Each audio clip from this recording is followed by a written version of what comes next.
इनके साथ भी एक आपका संवाद हो जाए, इनके साथ वीसी हो जाए, आपके प्रवासी जो मजदूर हैं आप ऑर्गेनाइज कर दीजिए, उनसे बात कर लें। सड़कों के ऊपर अभी भी मैं यहाँ पे आया हूँ सर, रास्ते के अंदर मध्य प्रदेश और उत्तर प्रदेश जाने वाले लोगों की लाइन लगी हुई है सर। आप कहाँ की बात कर रहे हो, किसकी बात तुम कर रहे हो? नमस्कार, राजनीतिक खबरों के सबसे दिलचस्प ठिकाने में मैं रूपेश मिश्रा आप सभी का स्वागत करता हूं। आज बात करेंगे मंत्री रमेश मीणा की कि कैसे मंत्री रमेश मीणा ने मुख्यमंत्री अशोक गहलोत पर एक तंज कस दिया था। इसी के साथ विधायक राजकुमार शर्मा की वो तल्खी अभी तक सियासत में चर्चा का विषय बनी हुई है। लिहाजा हमने तय किया कि इस पूरे संवाद का कच्चा चिट्ठा निकाला जाए कि संवाद कितना सच था और इस संवाद की कितनी हकीकत है।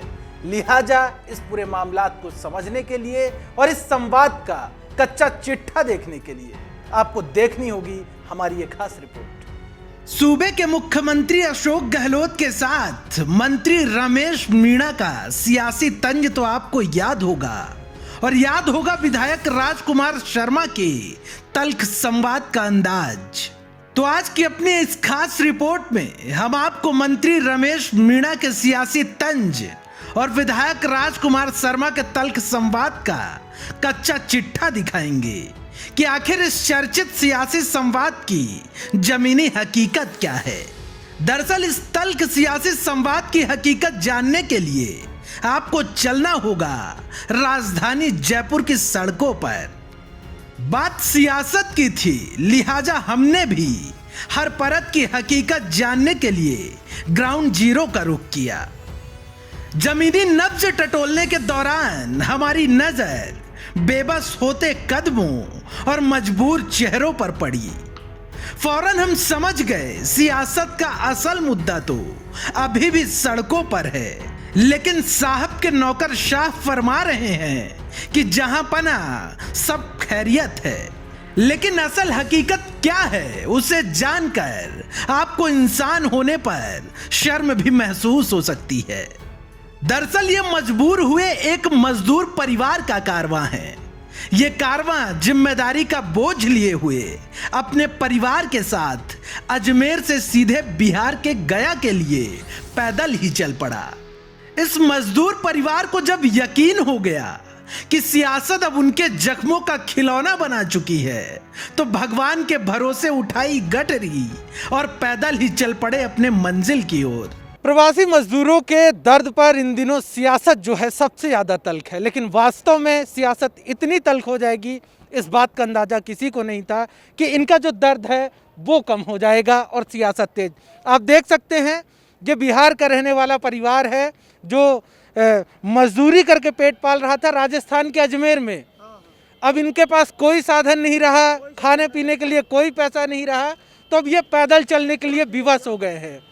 और ये आप दिखा सकते हैं, मैं अपने सहयोगी से कहूँगा आप देखिए इतना सामान है और ये पूरे सामान के साथ सिर में लादे हुए पैदल चल रहे हैं।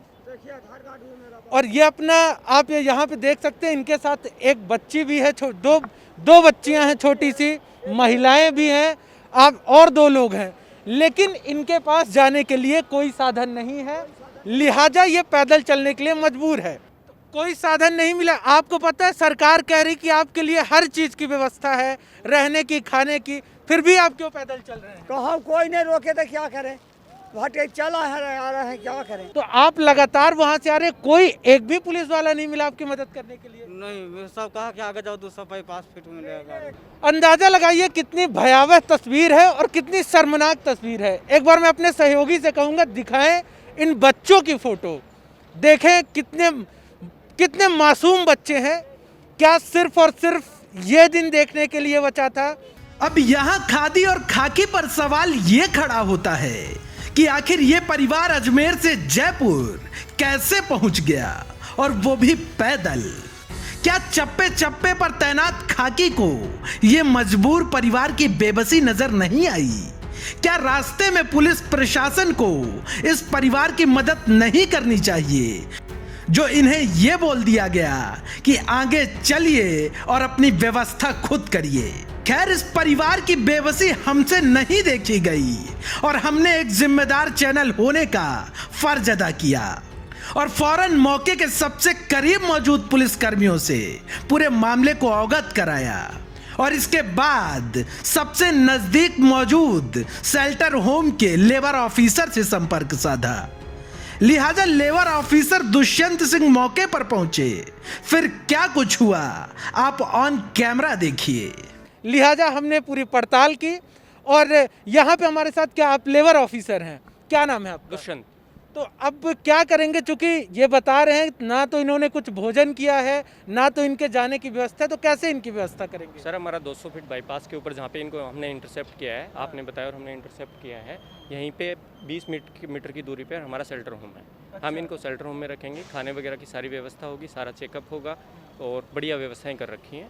उसके बाद जैसे ही इनकी ट्रेन इनके गांव जाने की व्यवस्था कैसे के बाद में जैसे ही हमें परमिशन मिलती है तो हमारे जो शेल्टर होम में जो लोग रह रहे हैं, जैसे ये बिहार के जा रहे हैं, बिहार लोग जा रहे हैं, तो यदि कल का ट्रेन होगा तो उस ट्रेन में हम इनको इनके गांव के लिए रवाना कर देंगे। आप ऑन कैमरा ये हमसे वादा बिल्कुल सर, हम वादा कर रहे हैं कि जैसे ही अगली ट्रेन बिहार के लिए होगी उसमें इस परिवार को बिहार पहुंचा दिया जाएगा। तब तक इनके खाने पीने हर चीज की व्यवस्था बिल्कुल मेरी गारंटी है।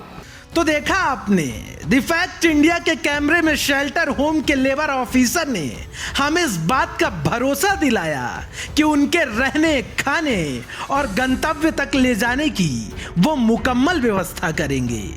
लिहाजा फैक्ट इंडिया की टीम प्रवासी मजदूर के पूरे परिवार के साथ साथ शेल्टर होम पहुंची और पूरे परिवार को एक मुकम्मल जगह तक पहुंचाया ताकि उनका दर्द खत्म तो नहीं लेकिन कुछ कम ही हो सके। लेकिन यहां पर बड़ा सवाल यह खड़ा होता है कि अगर इस परिवार की बेबसी हमारे कैमरे में कैद नहीं होती तो क्या इनके जख्मों को राहत मिल पाती या फिर यह परिवार यूं ही दरबदर भटकता रहता। खैर बात चाहे जो भी हो, लेकिन एक बात तो आईने की तरह साफ है कि इतने दिन बीत जाने के बाद भी श्रमिकों के पलायन का दौर बदस्तूर जारी है और श्रमिकों के दर्द पर सियासत का दौर तो ऐसे चल पड़ा है कि कोरोना भी बेदर्द सियासत के सामने पनाह मांगने लगा है। Bureau report, the fact India. लेकिन बार बार हम सवाल यही खड़ा कर रहे हैं कि जो अन्य सैकड़ों, हजारों, लाखों मजदूर जो सड़कों पे दरबदर होने को मजबूर हैं, उनकी सुरक्षा कैसे होगी, वो मुकम्मल अपने घर तक कैसे पहुंचेंगे? लगातार द फैक्ट इंडिया यही सवाल कर रहा है सत्ता में बैठे हुए हुक्मरानों से। कैमरा पर्सन हेमंत के साथ मैं Rupesh Mishra, the fact India, Jaipur.